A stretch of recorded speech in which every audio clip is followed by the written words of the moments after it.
புத்தகம் புத்தகம் படித்தல் என்பது ஒரு நல்ல பழக்கம், நல்ல வளர்ச்சிக்கான பாதையும் கூட. ஒரு புத்தகம் நம்மோடு இருக்குதுன்னா இந்த உலகத்துல இருக்கக்கூடிய பெரிய பெரிய ஞானிகள் நல்லவங்க உங்க கூட இருக்கிறாங்கன்னு அர்த்தம். இது நல்ல புத்தகங்களுக்கு பொருந்தும். ஏன்னா எல்லா நல்லவர்களுடைய எண்ணங்களும் ஒன்றுதான்.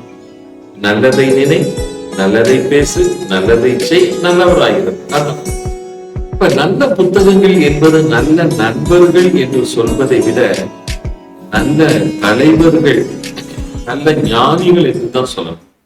அப்போது நமக்கு தெரியாததை எல்லாம் நமக்குள்ள கொண்டு வந்து சேர்க்கக்கூடிய ஒரே ஒரு மார்க்கம் எதுன்னா புத்தகம். அதனால நீங்க கொஞ்சம் கொஞ்சமாக புத்தகம் படிப்பதை உங்கள் பழக்கமாக, தின வழக்கமாக கொண்டு வாருங்கள். நிச்சயமாக உங்களுக்குள் பலவிதமான புதிய ஆற்றல்கள் ஒன்று சேரும்.